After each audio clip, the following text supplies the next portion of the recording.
Hi, everyone, and welcome back to my channel, Opinion Pending, where I give my unfiltered opinion on all things pop culture and reality TV. I'm your host, Hales, and today I am switching it up a little bit. If you are a Teen Mom fan, I'm sure that you have seen that Kail Lowry has gone on the Unplanned Podcast with Matt and Abby with her new man, Ike. I have really been wanting to speak on Kail and the situation with her new man. So I thought this would be a great opportunity to do that, and oh boy, we have some things to get into. I really find Kail's relationship dynamic and her behavior extremely interesting, so I cannot wait to provide my commentary on the interview that she had. This might be a bit of a long one, so make sure you grab a couple of smokes, couple snacks, and let's get into it. If you're unfamiliar with the Unplanned Podcast, it's hosted by Matt and Abby Howard, who are a married couple that talk about relationships, marriage, pregnancy, parenting, and family life. The episode is called Getting Cheated On and Co-Parenting 7 Kids with 4 Fathers. So if you want to listen to that before you listen to this, that's the episode you're going to need to look for. Kail has been on this podcast before. It's been 2 years, and actually when you think about it, a lot has happened in her life in those 2 years. Her updates in a nutshell are the twins are now 2.5 years old. Their dad cheated on Kail on a cruise ship that she paid for. The girl he cheated with went viral on TikTok 10 months after the fact. 2 of her kids' dads have moved out of state. She has a new boyfriend that she's known since high school, and she's hoping to move to North Carolina. That is a lot. They ask how she's processing through all of this. Matt asked her if she's in therapy, and he mentions that he saw she takes Adderall to help with her ADHD. She says that she forgot her Adderall, but she also takes Prozac for anxiety, and they have this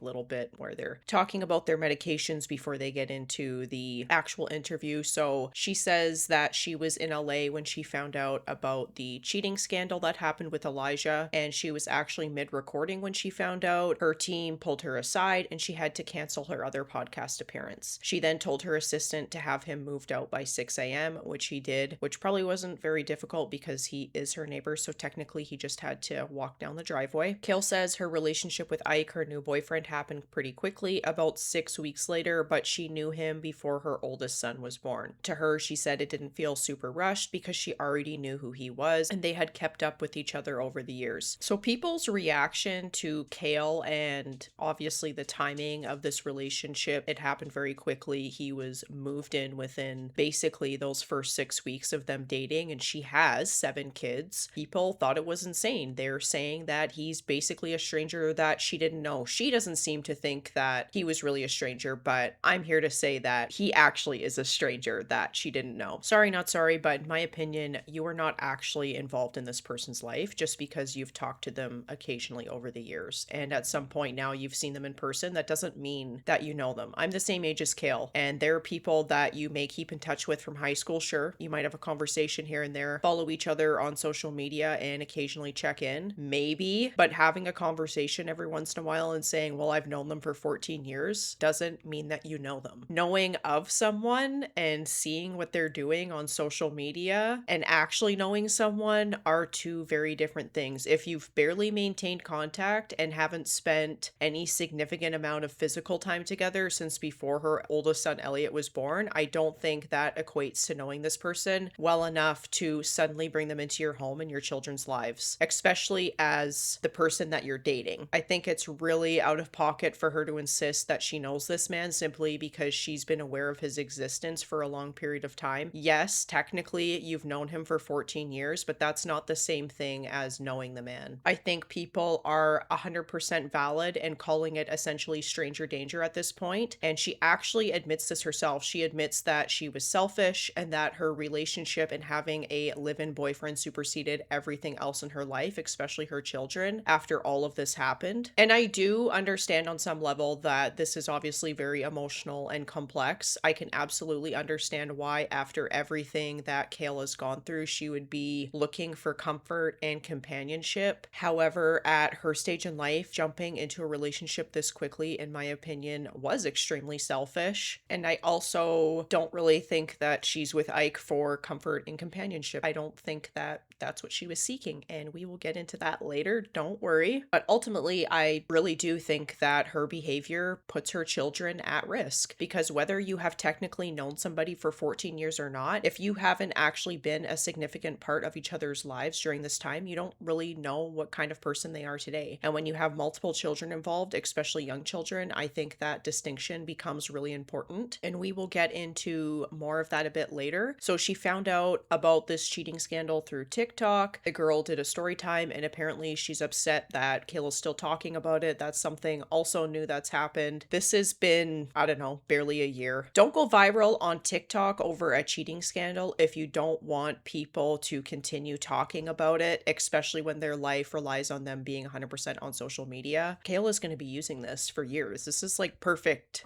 content for her. Yes, it's her real life, but it's also obvious that she's totally fine with using these very emotionally complex situations as monetization, because that's the only way that she stays relevant, and the only way that she can keep her podcast and everything going is if she is relevant. So do I think that she loves that these things happen to her? Absolutely not. I don't think anybody would truly choose to go through something like that. But when it does happen, it's like, oh shit, well, whatever. It's just like, oh shit, I can really make some coin off of this. I thinks about it for a few days, moves a new fucking dude in, and bingo, bango, bongo, it's on a podcast. It's insane when you actually think about it. She said that 3 million people saw the TikTok video before she did, and she was completely floored by the entire situation. Kail says that her and Elijah have stayed on good terms. She describes him as not really being a people person. She says that he doesn't talk much. He's not super friendly. He doesn't smile a lot. She says that he's pretty stoic. So everyone, I guess, was taken aback by the fact that he actually had the ability to do this and physically cheat on Kail, because apparently, based on the personality that she describes, he was the last person kind of anybody was expected to be out here having a whole secret cruise ship romance, and yet here we are. So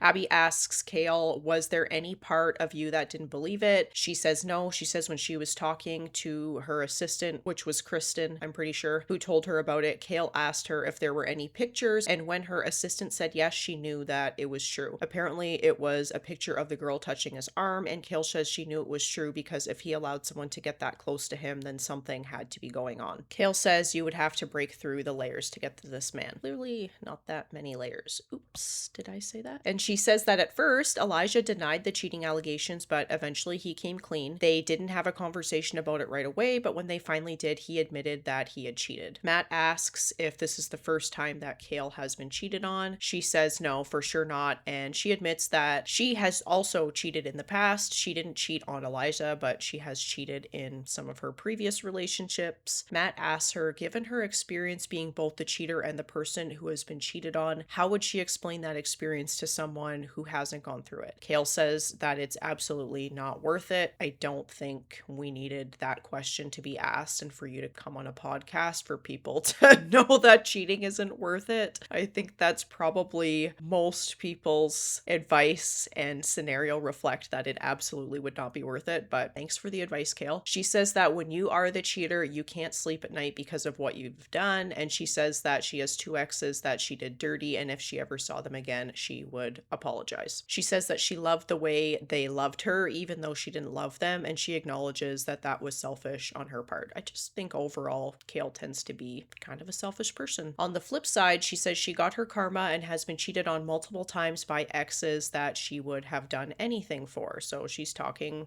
about Chris, of course, without saying his name. I do think, though, it's interesting that she acknowledges the selfishness of her choices. I think that's important, except I don't feel like she acknowledges that enough in other parts of her life or really does anything about it. She knows in some of these moments that she's selfish, and I mean, she doesn't really do anything about it. Which, hey, if you don't want to, you don't want to. I just find it interesting. And where I'm going with this is, it was selfish for Kail to cheat on somebody, but apparently not selfish to move in with and get pregnant by people she barely knew. Therefore, in my opinion, exposing her children to some very unfortunate circumstances and behavior. And this is something that she's also publicly acknowledged. She said that she doesn't really care if she traumatizes her kids by bringing men in and out of their lives. She said on her Coffee Convos podcast that if that ends up being the biggest form of trauma her kids experience, she feels like she can live with that. She's okay with it. So I guess we really shouldn't be surprised that she moved her new man in right away. But there are so many other reasons for this, in my opinion, too. And like I said, we're going to get into that. that. I guess I'm just basically pointing out a pattern here. And I think most people see it, and she does too. Like, this is something that she has been doing since she's 16. And it's not to say that she's been with a ton of people, but there is a pattern of her getting with somebody quickly, getting pregnant relatively quickly, and then that kind of all spiraling out of control to now the situation we have now where she has 7 kids with 4 dads. This has been her whole life. This pattern has followed, and even though she's had her tubes tied now, she can't get pregnant naturally. I still think that she's following the same patterns by getting with this Ike guy within kind of 6 weeks of the Elijah thing happening, with finding out about the cheating thing. The only difference is she can't get pregnant this time, but she's still getting with a guy very quickly and moving him in with all of her other children. Matt says that in Kail's comment section, he found it interesting that people were asking for her and Elijah to get back together. He asks how she took that. Kail says that she feels like it was a slap in the face because when she was with Chris, he was a cheater all the way around. Everyone harassed her to leave, so she did, and now that she's with someone else who cheated, they're basically telling her to get back together. She's saying that you can't really win whether you're with them or you're not, and I don't want to get into the whole differences in relationships, but if you follow Teen Mom and you know anything about Kail, there's a huge difference between Chris as an ex and Elijah as an ex. I don't think you need to be a rocket scientist to understand why people would tell you to leave Chris and stay with Elijah. But moving on, she does think some people can get through infidelity, but for her, it's not something she's willing to work through. Matt asks if her and Ike have trust issues. Kail says no, the only thing that she worries about is that Ike wasn't well traveled when they met, so she wonders if he'll go somewhere and fall in love with some random makeup artist or something, because apparently the biggest threat to this relationship is a woman with a makeup brush and a passport. It's concerning. She says that if he were to try and cheat, someone would tell her. Yeah, I don't think it would be hard for her to figure out. She's in the public eye. It's not going to stay secret for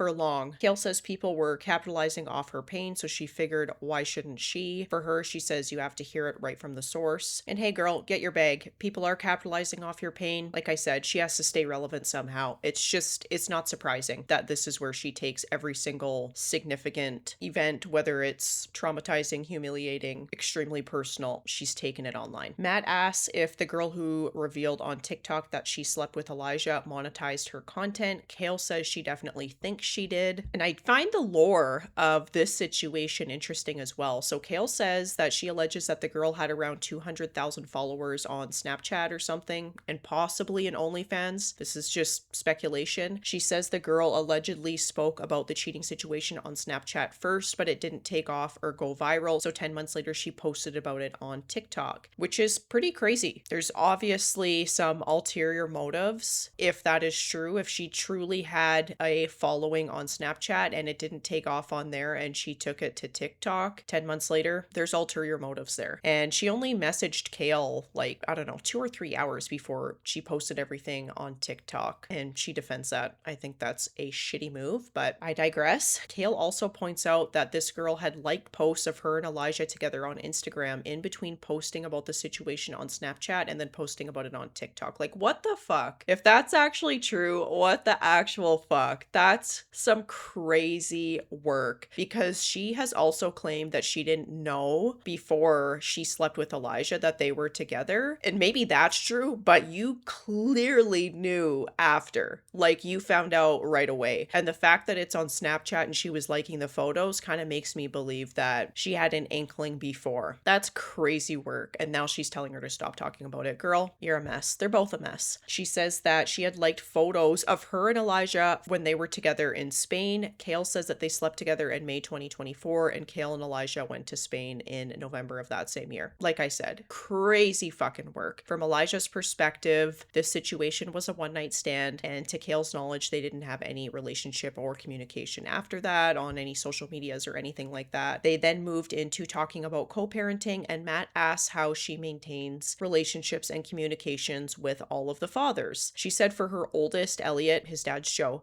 they don't communicate communicate, but they don't really need to because Elliot's old enough now. He's 16. I agree with that. He's 16. There's probably not very many reasons that they need to communicate. And for Javi, he's in Virginia. Lincoln goes to Javi's during long breaks in the summer, while Kail has Lincoln during the school year. Her communication with Javi, they communicate through email and have scheduled phone calls. She says they only communicate about Lincoln. And for Lex and Creed, their dad is Chris. They have a court-ordered parenting app that they communicate through. She says they don't communicate very much and they don't get along even when they're communicating through the app. There's definitely a lot to unpack there. That's an episode for another day. And then we get to Elijah. Elijah's Kail's neighbor. They have never gone through the courts or had a custody order. They have a 50-50 arrangements and she says they get along. So Kail has managed to create for herself 4 completely different co-parenting situations, each with its own set of rules, and somehow the neighbor is the easiest one. Matt asks her to help him understand the difference between the court-ordered parenting app and communicating through email. Is it just easier to keep everything over email? Kail says it's best that they keep everything in writing. She says with Javi, they've never gone in front of a judge. They came to their agreement with their attorneys and everything is pretty black and white for them. She says having everything in writing also gives them time if they're frustrated or emotional. They can sit with something before responding instead of immediately reacting. There's no texting or calling. Everything goes through email. And the only thing I want to say about that is I don't understand why she thinks that you couldn't fight with somebody over email, because you can respond right away. Is it different than texting? Sure. The court-ordered parenting app is different because her and Chris don't get along. They're in and out of court a lot. Elle says that she spent $350,000 in 2025 on going to court with Chris alone. She talks about how she just did a recent cost of custody series where she talked about how much she spent on custody battles over the years. She says that she has spent a little over $1 million and most of that has been on Chris. Kail's life is crazy. $1 million on going to court over like custody and child support of your kid is crazy fucking work.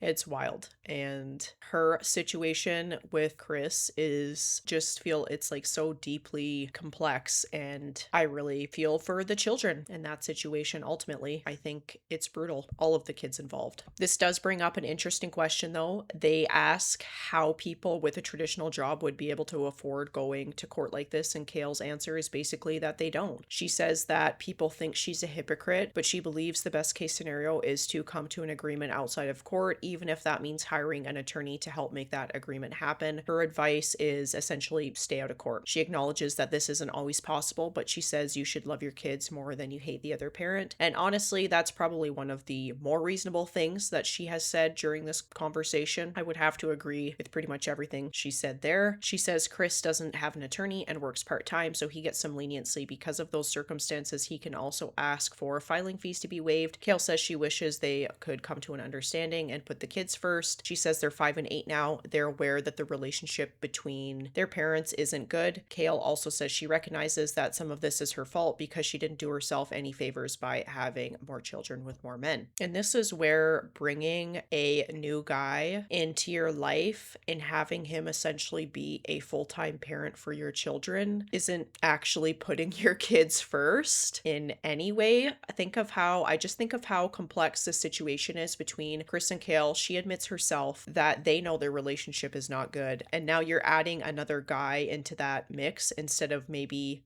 making sure that your other two kids and making sure that 2 kids that could be struggling with your co-parenting situation, your focus is on having a new man. I don't love that. Kail says that she isn't planning on having any more kids. She's had her tubes tied. She's had her tubes removed. I think I said tied earlier. I guess she had them removed. She talks about how on a recent podcast, her and Ike joked about doing IVF, but she wasn't serious. Hypothetically, it could happen, but she admits that that would be insane. Something else we agree on. And honestly, at this point, the family group chat would probably need its own legal counsel, because the next thing she says, and I've heard her say this a few times and I'm curious where it's going, is that she wants to move out of Delaware. So she wants to move away from where she is now. She says like 2 of the dads have moved out of state. And I've noticed she's had this itch to move recently, which is just going to be absolute chaos when you think about it. She currently has a 6-bedroom, 6-bathroom house, but she's trying to move out of state. In the house that she has now, she shares a driveway with Elijah. Elijah. She says that she bought the land to build her house before Elijah bought his house, and they met during her building process. She says that with their current situation, this can be a little too close for comfort sometimes, but so far it hasn't caused any issues, which, considering everything that's happened, it's kind of impressive. Your ex, your new boyfriend, your kids, your custody battles, and your neighbor all being connected through the same driveway sounds like a setup to a reality show that would write itself. Maybe you should pitch that to a network instead of the comedy series that she's been trying to pitch, because we all watch you for the baby daddy drama. That's just the way that it is. Most people are watching you for the chaos and the drama of having 4 baby daddies. I think your kids are adorable. I think they're super cute, but I don't really want to watch them joke around.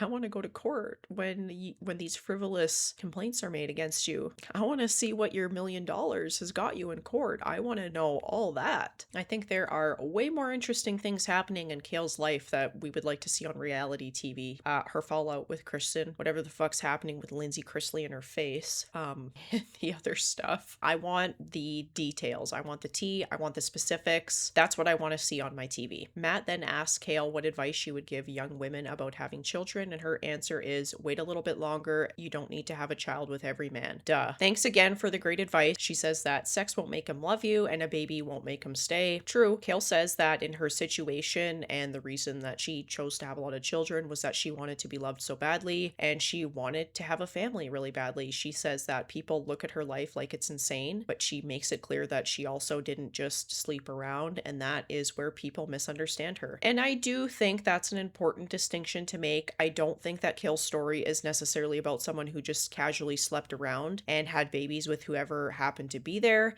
I do think that she wanted love, stability, and a family so badly that she made some very significant decisions very quickly in hopes of finding those things. And in a roundabout way, again, you can just say that she made some very selfish choices. But unfortunately, wanting a family and building a healthy family are two very different things, something she still hasn't figured out. Matt tells her he thinks it's incredible what she's been able to do and how she manages to juggle everything. And then he asks what kind of reform Kail would like to see in family court.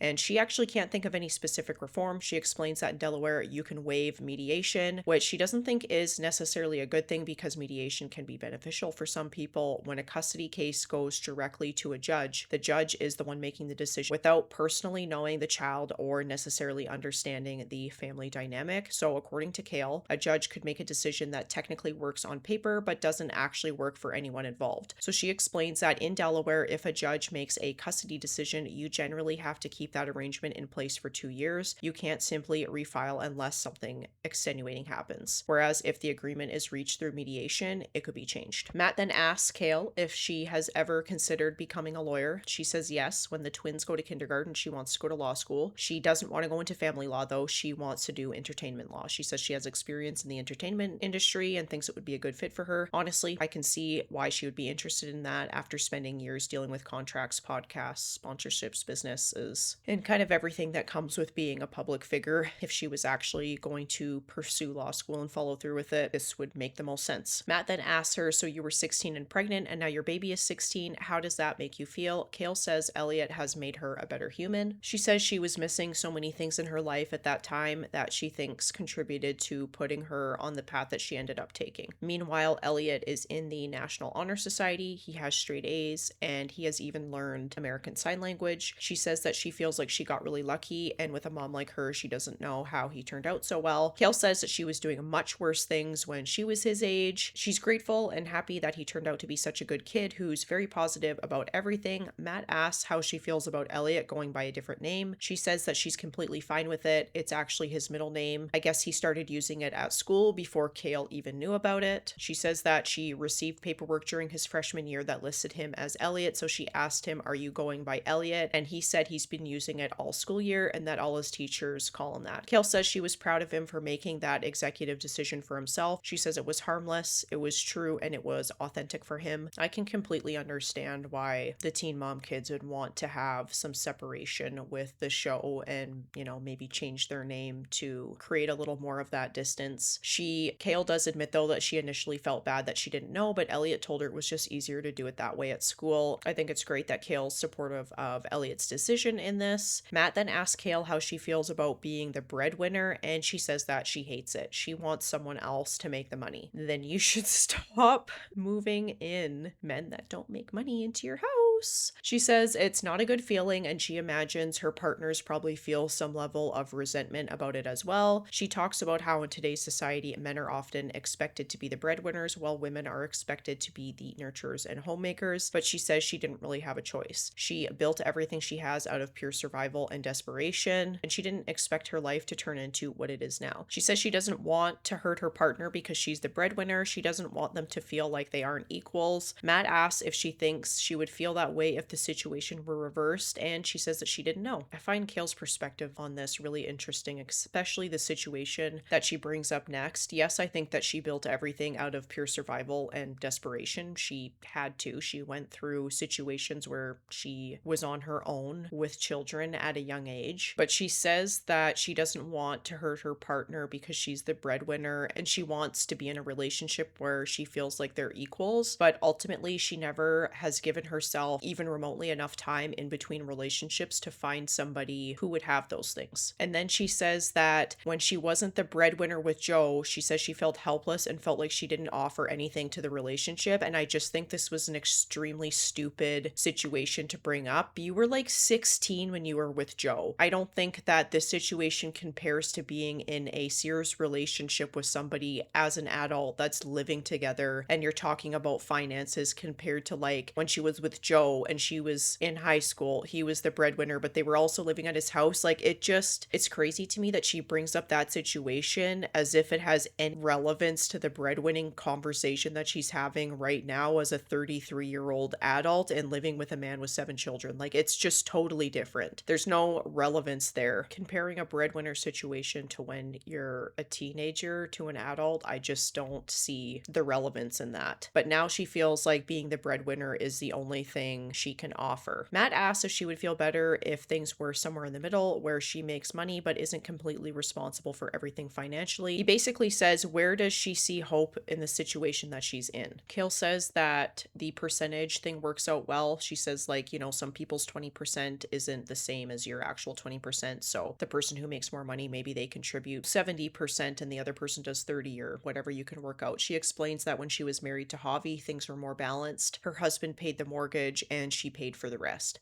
But now she says that where she lives, no one is really on her playing field financially. And she doesn't want Ike to feel less than because she is the breadwinner. And another thing I want to say about this is, if your partner is feeling less than because you're the breadwinner, I feel like in some way you are probably contributing to that too, because there is definitely going to be an imbalance between Kail, who makes, so she says, a significant amount of money, compared to somebody who just has a regular job. Even if they make, let's say, like $70,000 to $100,000 a year, you're not going on 5 or 6 vacations a year. That's somebody who's working most days of the year, probably gets 2 or 3 weeks vacation. They're probably not doing anything super extravagant. So there's always going to be that imbalance there. So if they are feeling less than because you have decided to be in this situation despite that bothering you, I just feel like you're probably contributing in some way. Maybe that person already kind of feels guilty and less than just because of the situation. But if they're like really feeling that and it's an issue, I have to think that the person with the money is somehow contributing to making them feel that way. And she says she doesn't want resentment to build in the relationship. I feel like Kail might have resentment towards her previous partners with the financial thing, because it's just something that seems to come up often when she discusses it, but she never outright says like, yeah, I resent them. And the reason I want to talk about this is just because I think it's interesting how much her financial success has actually complicated her relationships, because you would think being financially independent and successful would make everything kind of easier. But when you're so far ahead financially that your partner can't realistically meet you in the middle, it can create a completely different set of insecurities and expectations. And for Kail, it's that she wants to feel like she's building a life with someone rather than feeling like she's carrying the entire thing everything herself. And I just think that's going to be really difficult to do when you're not taking time after a relationship to find somebody on that level. That's the thing. Like, Kail probably could find somebody who is on that level. And I think I already said this earlier. If she just took some time, she could probably find somebody. But she's desperate because she needs somebody to help her take care of the kids. She doesn't have time to find that. That's just my opinion. Abby then brings up Kail's discussion about her cosmetic surgeries and that she's pretty candid and open about them. Kail has had several procedures since they were last on the podcast. She got a breast reduction as well as a scar revision for her tummy tuck and C-section scars. She also had her double chin removed and neck lift in what she described as a sort of half facelift situation. So apparently while we weren't hearing from Kail on the podcast, she was busy getting a whole new jawline. Matt asks which procedure hurt the most. She says it was her chin. She also says she experienced lip paralysis for about 3 to 4 months afterward, and despite that, she says it was worth it because now she has a snatched jawline. Honestly, 3 to 4 months of your lip not cooperating is pretty significant commitment to the jawline. I think Kail has some very deep insecurities. She's had a fair amount of procedures done. She's admitted that she thinks it's a problem for her, and she hopes that her daughter doesn't feel like she needs to get that type of work done.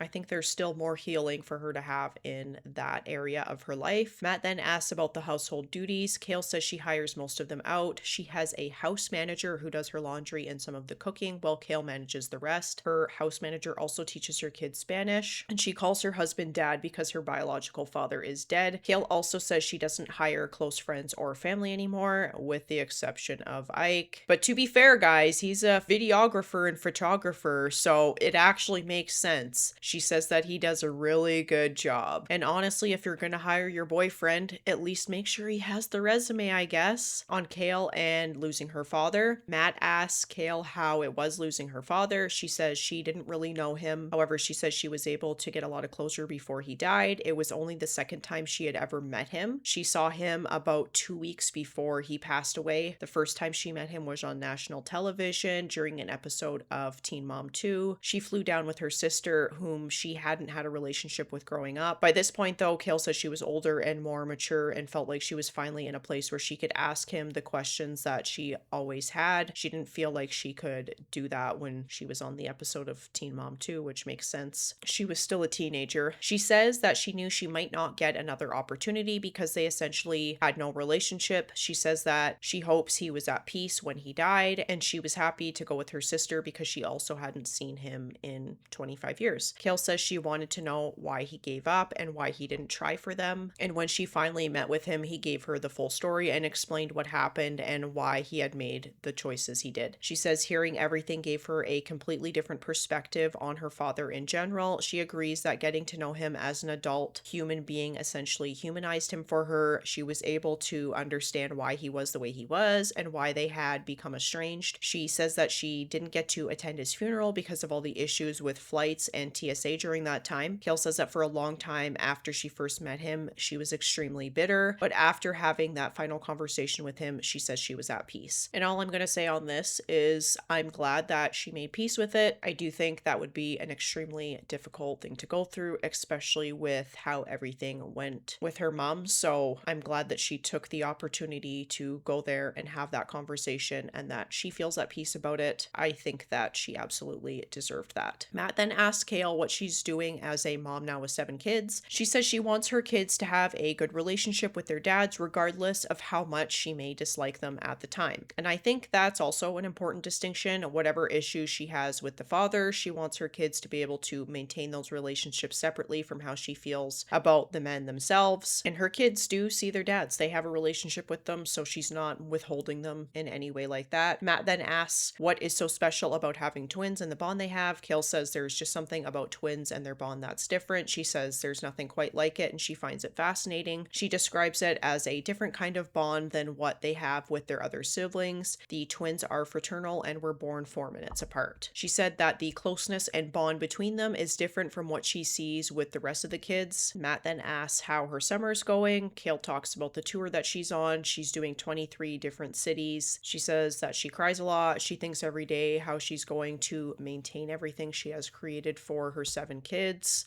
She wonders how long she can hold on to everything she has built with the number of kids she has. She says if you ever see her out on the streets, it would be from pure desperation. And this right here is why she monetizes embarrassing, humiliating, complex, emotional situations of her life. It's the only thing that she can think of to maintain this life that she's created for her 7 kids, even though she's not on a reality TV show anymore. All of that brings relevance to the brand that she has built now, which means also exploiting her children for money. And there is a lot of paid partnerships that she uses her kids for. She certainly uses her kids for content. They are, I wouldn't say blasted online compared to some of the other people, but she certainly uses them to make money in some circumstances.